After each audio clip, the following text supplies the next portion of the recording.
Assalamu alaikum wa rahmatullah. This is Brother Wissam Sharif for Knowledge Travels. Reflection of the day. Food. We started realizing that a lot of us in the group had to get used to eating vegetables more. As a student of knowledge, someone who's trying to pursue a path of not only enlightening themselves but reaching the ultimate path of helping other people as well, we had to get used to eating more vegetables and maybe things that we're not used to eating, we don't like per se. So we came up with a quick recipe, courtesy of Sister Manahil.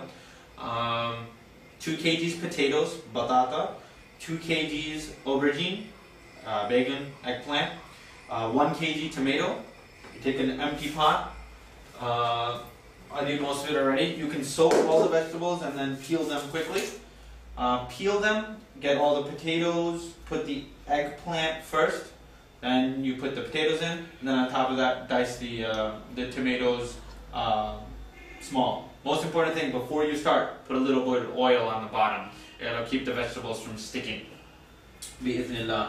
Cut them up. It'll be 3 tablespoons of salt, 3 tablespoons of red chili pepper, and 2 tablespoons of kurkum. Kurkum is haldi, or the yellow powder. You can go to the store and ask for kurkum. Make sure you work yourself into this regimen. This pot here, which is the 2 kgs, and the 1 kg of tomatoes, will last the 10 of us approximately 3 days, and all the vegetables cost me about 15 pounds, and fresh baked naan will cost you 2 pounds, 2 pounds for 5 or 2 pounds for 4. So it'll feed you and it keeps you full. The main objective on this reflection is it's not just about knowledge, brothers and sisters. I'm just reminding myself, knowledge is not the goal. We have bigger goals and we all need to realize what those are. We eat to keep our back straight. Imam Ahmad ibn Hanbal rahimahullah said that he ate to keep his back straight, not to keep his belly full. And there's a great CD set. It's called The 4 Great Imams by Dr. Hisham Al-Awadi, the 4 Great Imams. Keep in mind though, this is going to take a little while to get used to eating a little bit simpler. Most people think I'm going to go overseas and a lot of halal food, so I'm just going to eat meat all day long. Do your best to remember that you can start weaning yourself off of heavily decorated foods right now. If it's really heavy and it makes you tired after you eat it, most likely you don't want to eat it. If it's very well decorated and you have to spend a lot of time making it, don't bother getting involved in it. Maybe once a week, once a month. But you want to get yourself used to these type of things. We eat to live. We don't eat, we don't live to eat.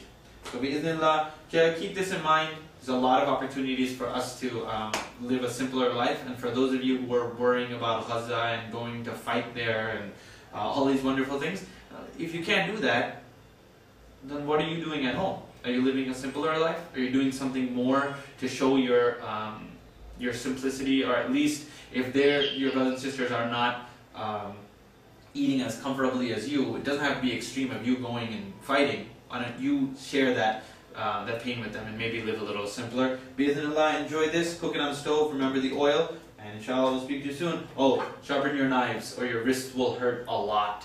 Jazakallah khairan. Wassalamu alaikum wa rahmatullah. And once you're done, this is what you'll have. So a little bit of salt, red pepper, some haldi, something else, depending on your taste. Always a kiri cheese and naan. And you will be eating pretty comfy for a couple of months, inshallah. Wherever your knowledge travels take you, inshallah. Remember all those students of knowledge when you try this recipe. It's really good. Jazakallah khairan. Wassalamu alaikum wa rahmatullah. And we can end on the verse Allah subhanahu wa ta'ala instructed of the various ni'mats that He gave us in Surah Baqarah. كُلُوا وَاشْرَبُوا مِنْ رِزْقِ اللَّهِ وَلَا تَعْثَوْا فِي الْأَرْضِ مُفْسِدِينَ. Surah Baqarah, you'll find this right after the story of Fir'aun. You'll start at the beginning of the story of Musa alayhi salam. Inshallah, we'll speak to you soon.